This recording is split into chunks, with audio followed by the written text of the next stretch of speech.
2024, année de la jeunesse et les initiatives du côté des jeunes se multiplient. Ces jeunes ont décidé de ne pas être attentistes.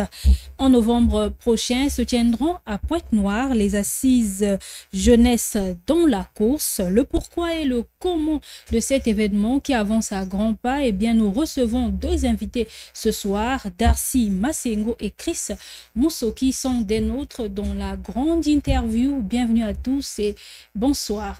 Bonsoir, messieurs. Bonsoir, madame.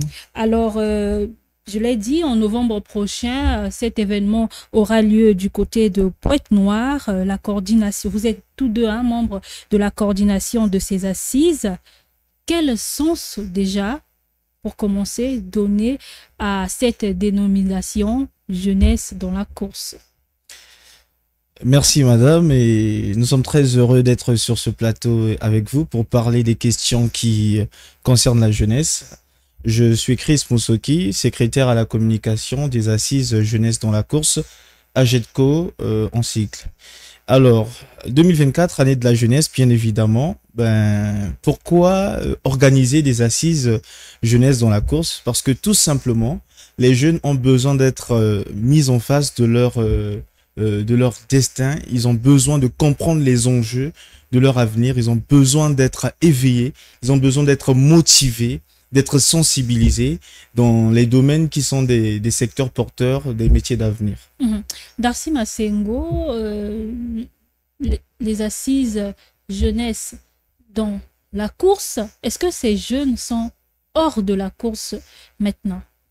Merci madame pour cette très belle question. Effectivement, Darcy Masengo, je suis le secrétaire général d'AGEDCO.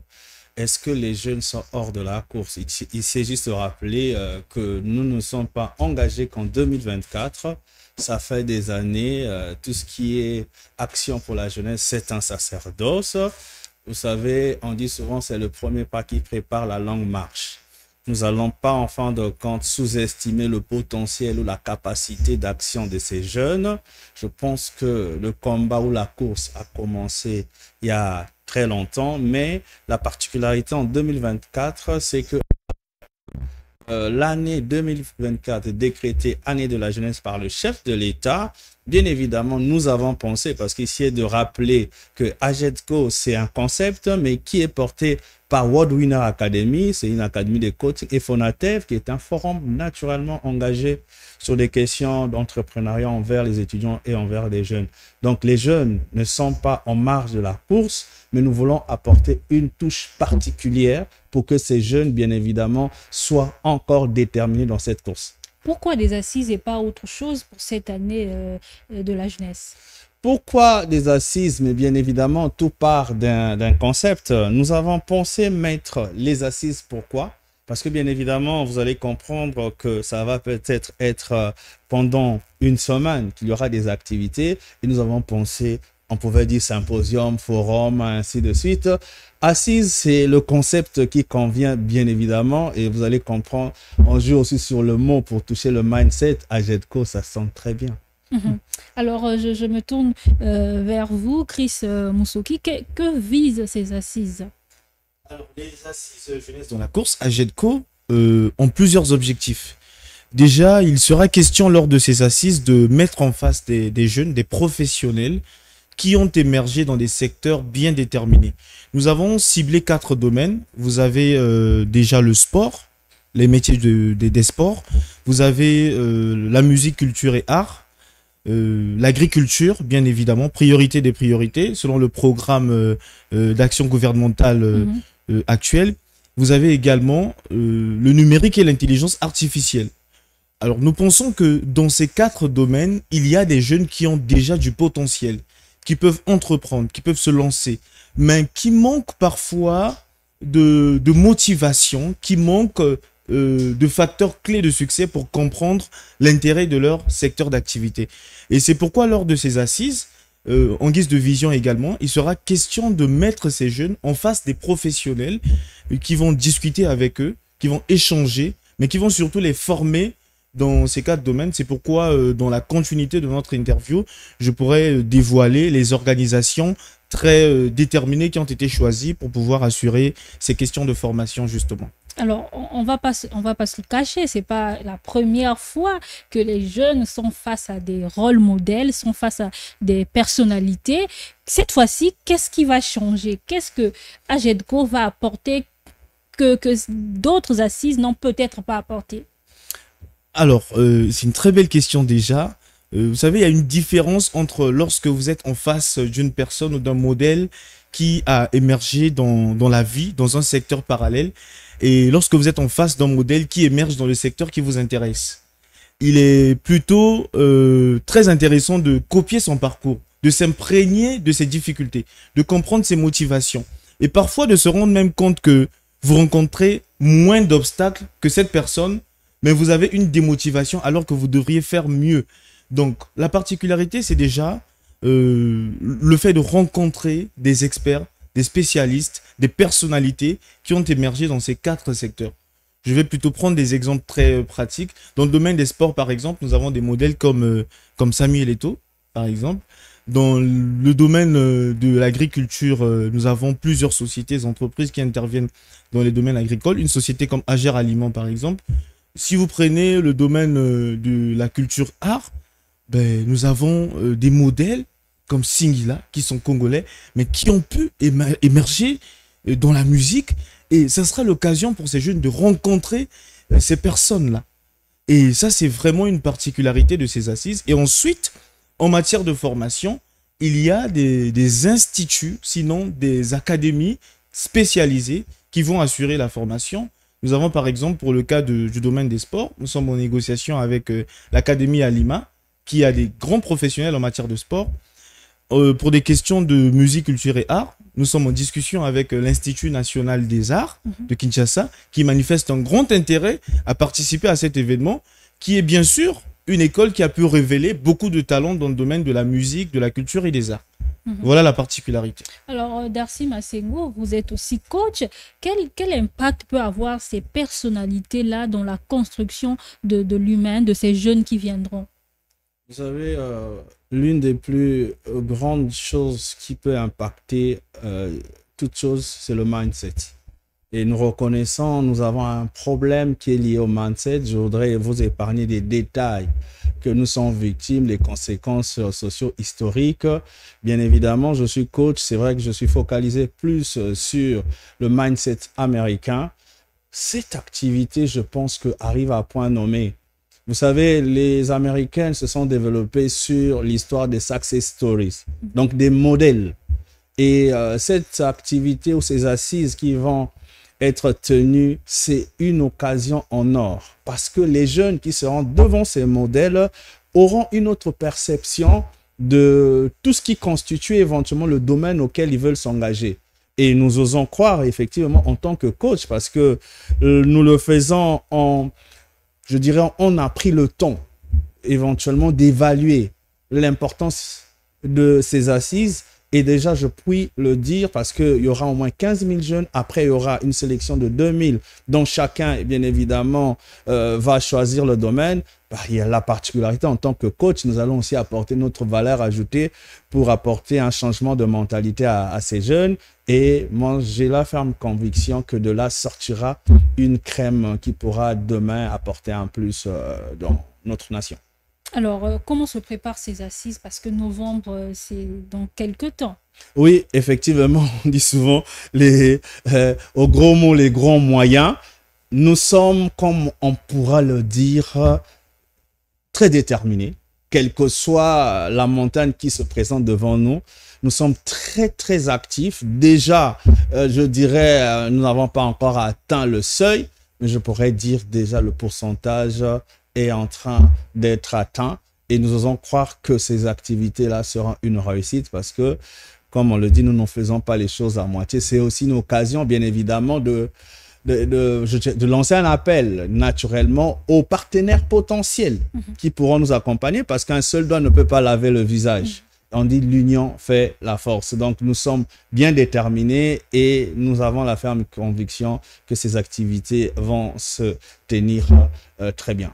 Alors, Chris Moussoki, est-ce que les Congolais, les jeunes, sont déjà prêts, sinon s'inscrivent déjà?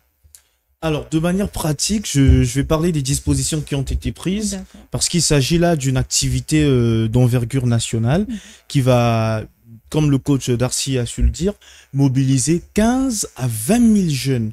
15 à 20 000 C'est jeunes. énorme. Et c'est un grand nombre. Il va falloir justement déployer les moyens qu'il faut. Du côté de Point-Noir, nous avons un comité d'organisation également au niveau départemental qui est déjà en discussion avec les responsables, sinon je vais dire les autorités départementales, notamment avec la préfecture et la mairie, pour pouvoir mettre en place un dispositif de sélection, parce que la sélection doit être transparente. On va sélectionner dans les différents arrondissements. Donc on va travailler avec, d'abord dans un premier temps, au niveau de la fêtière, si je peux le dire comme ça, la préfecture et la mairie, et ensuite au niveau des maires d'arrondissement, les sélections seront effectuées. Donc tout jeune sera informé et une communication va justement baliser toute la ville pour pouvoir mettre au parfum l'ensemble des jeunes. Donc ça, c'est dans le dispositif de sélection. Ensuite, au niveau de la formation, nous avons 2000 jeunes qui seront concernés par la formation, à raison de 500 par secteur d'activité. Donc, dans les métiers des sports, nous aurons 500 jeunes, toutes disciplines sportives confondues. Le judo, tennis, de table, football, ainsi de suite. Dans les domaines de l'agriculture, nous aurons également 500 jeunes. Dans les domaines de la musique, culture et art, 500 jeunes. Et ensuite, dans les domaines du numérique et de l'intelligence artificielle. Donc, voilà un peu le dispositif qui a déjà été mis en place. Et d'un point de vue d'action pratique, qu'est-ce que nous avions déjà fait? Nous sommes entrés en contact avec l'Institut national des arts. Cela veut dire que le comité d'organisation, sous la conduite de sa présidente, Madame Mélodie Bouéa, a réalisé une descente à l'Institut national des arts pour entrer en contact avec le comité de direction de l'Institut, qui est bien évidemment très motivé à participer à ces assises. Et du côté de l'Académie à Lima, nous sommes déjà en contact avec le comité de direction aussi, qui est en train de voir les questions techniques pour voir le nombre d'experts. Et avec les artistes, sinon les grandes figures artistiques, nous sommes bien évidemment aussi en contact. Donc, comme le coach Darcy a su le dire, ici, nous appelons bien évidemment les structures privées, publiques qui s'intéressent à l'activité, qui veulent apporter leur pierre à l'édifice, à bien vouloir nous rejoindre dans cette dynamique. Voilà. Alors, est-ce que vous avez décidé d'organiser cet événement à Pointe-Noire pour une raison particulière? C'est vrai que la plupart de ces grands événements se passent à Brazzaville. Est-ce que vous l'avez délocalisé pour délocaliser ou il y a une particularité qui vous tient à cœur? Alors, justement, cette question, elle est très pertinente parce que lorsqu'on définit un projet, il y a la sélection du lieu ou de l'environnement. Nous pensons qu'au cours de 2024, année de la jeunesse, beaucoup d'initiatives ont été mises en œuvre, mais nous avions remarqué que c'est du côté de Brazzaville, pour la plupart des initiatives.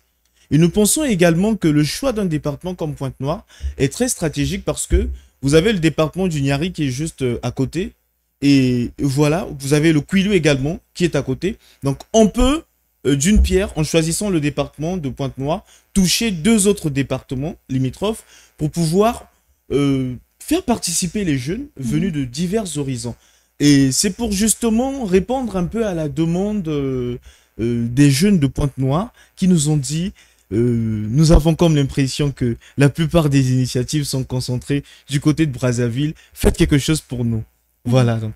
Alors, Darcy Masengo, dans les bruits de couloir, lorsque nous allons à ce genre d'activité, les jeunes se plaignent que c'est des formations pour des formations. Il n'y a pas une suite en termes d'action concrète ou en termes d'insertion. Est-ce que vous avez pensé à cet aspect des choses? Déjà, à la base, je citais que c'était World Winner Academy, d'ailleurs, qui est dirigée par coach Mélodie Bouéa, qui est la fondatrice, et puis Fonatev, qui est également dirigée par Canada Doré. Déjà, ces deux structures sont très déterminées à la formation des jeunes. On ne le fait pas justement parce qu'on veut du coup combler un vide, mais on le fait avec détermination. Effectivement, la question se pose. Il y a tellement d'activités dans ce pays qu'à un certain moment, on a l'impression que ces activités-là couchent une souris. Mais cette activité-là, la particularité, c'est que nous-mêmes, nous sommes des hommes de terrain. le principe, ce n'est pas nous qui apportons la vision ou encore le projet, mais ces mêmes jeunes. OK? D'où nous travaillons, je dirais, de fond en comble, déjà pour préparer le mindset ou l'état d'esprit de ces jeunes. Parce que si aujourd'hui, ils veulent bien évidemment apprendre, ils doivent se donner. Mais après, il se pose le problème éventuellement de la logistique et du suivi. Parce que mais nous sommes en train de nous battre afin que cet événement ou ce projet soit l'un des projets que nous n'avons jamais réalisé. Je voudrais citer Martin Luther King qui disait, je cite, « Un homme devra faire très bien son travail, que les vivants, les morts et ses naître ne puissent faire mieux. » Fin de citation. Donc, c'est comme je l'ai dit, nous ne faisons pas à moitié, nous sommes déterminés afin que cette activité-là soit différente ou ce projet soit différent de tout ce qui a été déjà réalisé. Alors, vous l'avez dit, hein, vous avez pointé votre curseur sur plusieurs domaines précis, notamment la culture et les arts, le sport, le numérique et l'intelligence artificielle, l'agriculture et l'agroalimentaire. Est-ce que, selon vous, vous ne craignez pas que vous serez un peu dispersé? Pourquoi ne pas se concentrer sur un seul domaine pour produire peut-être des résultats plus efficaces? Alors, je vais rebondir donc sur cette question. On est en train là d'analyser justement l'efficacité de l'activité. D'abord, pour parler de l'originalité, cette activité, je vais dire, elle est très originale. Elle est quelque chose de particulier. Il y a un mécanisme qui est prévu après l'activité. C'est qu'après la sensibilisation de ces jeunes dans les 4 métiers, après 4 jours de formation, nous avons prévu un dispositif pour pouvoir retenir les jeunes qui sont motivés à suivre une formation dans la durée, c'est-à-dire dans le temps. Donc nous allons voir ensemble avec les partenaires comment les insérer pour des prochaines formations. Et comment ça va se passer d'un point de vue opérationnel? Nous aurons 4 sites. Nous avons des grandes salles qui sont du côté de Pointe-Noire. Nous allons repartir les jeunes par secteur ou par domaine d'activité. Cela veut dire que lorsqu'un jeune s'inscrit dans le domaine de la culture et les arts, il suit une formation pendant 4 jours en restant dans son site. Et c'est le dernier jour justement qui vont se mettre ensemble, je vais dire le 4e jour, pour pouvoir discuter avec un haut panel constitué de certaines personnalités que nous avions déjà énoncées au départ, qui vont justement les motiver ensemble. Donc, il y aura une repartition et le dispositif de sélection est là justement pour pouvoir canaliser les jeunes afin de pouvoir comprendre est-ce qu'ils sont vraiment intéressés au domaine qu'ils veulent choisir. Donc, l'intérêt de la préparation en amont, tout ce que nous sommes en train de faire comme préparation, c'est de réussir l'événement. C'est de ne pas se retrouver à 2-3 jours de l'événement en train de chercher à faire des repartitions. Donc je crois qu'avec le pragmatisme de notre équipe qui se trouve du côté de Pointe-Noire, d'ici début octobre ou mi-octobre, nous aurons déjà une repartition comme ça, des jeunes qui sont sélectionnés par domaine. Alors, une question peut-être qu'on n'a pas évoquée, je vous donne donc l'occasion de l'évoquer pour boucler cette interview. Je dirais d'abord que nous sommes très honorés éventuellement de prendre part sur votre média, qui bien évidemment fait aussi un travail excellent. Et s'il y a quelque chose dont nous voulons ici dire, que la jeunesse, c'est juste une étape de la vie. Et donc, bien évidemment, nous sommes en train de jouer notre partition et nous osons croire qu'au travers cette réalisation ou encore cette activité, c'est pour nous une occasion de poser une pierre à l'édifice, parce que nous n'allons pas éventuellement traiter tous les problèmes des jeunes, parce qu'il faut être véridique, sinon après nous serons rattrapés. Le Congo, c'est plus de 3 millions, et plutôt 6 millions d'habitants, excusez-moi.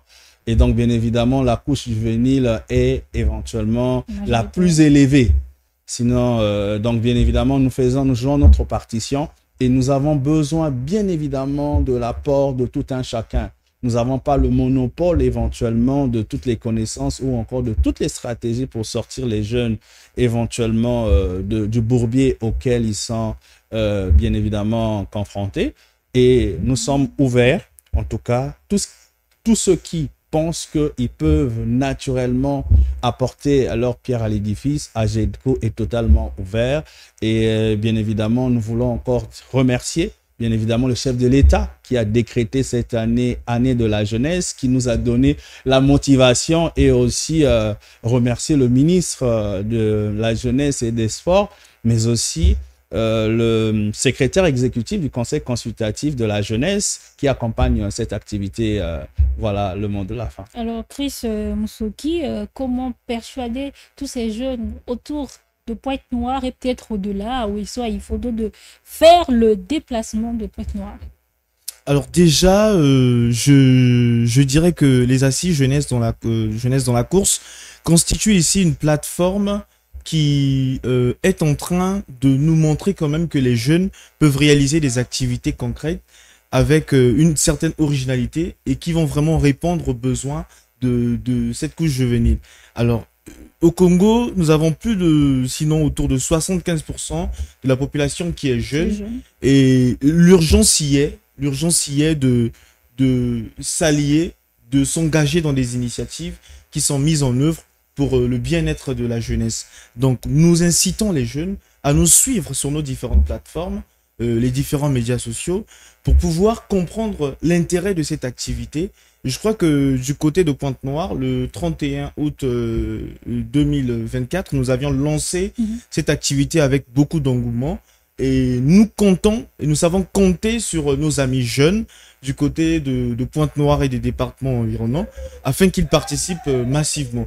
Et c'est pourquoi également je vais réitérer ces remerciements à l'endroit de toutes les autorités politico-administratives qui ont déjà jeté leur dévolu sur cet événement, qui ont pensé qu'il était nécessaire de nous accompagner. Je parle là du conseil consultatif de la jeunesse à travers son secrétaire exécutif, du ministère de la jeunesse. Et nous sommes en train de travailler au quotidien pour assurer bien évidemment la réussite de cet événement. Merci, monsieur, d'être passé dans la grande interview pour donner toutes ces informations auprès de ces jeunes-là qui pourront certainement faire le déplacement de Pointe-Noire ou qui sont à Pointe-Noire et aux alentours. Alors, merci à vous de nous avoir suivis. Nous parlions des assises jeunesse dans la course qui se tiendront à Pointe-Noire en novembre, et les inscriptions seront certainement dévoilées. Sinon, les modalités d'inscription seront dévoilées via les canaux de communication. Restez donc branchés sur Téléka Média. Nous vous apporterons des informations supplémentaires. À très bientôt dans une autre grande interview. Portez-vous bien.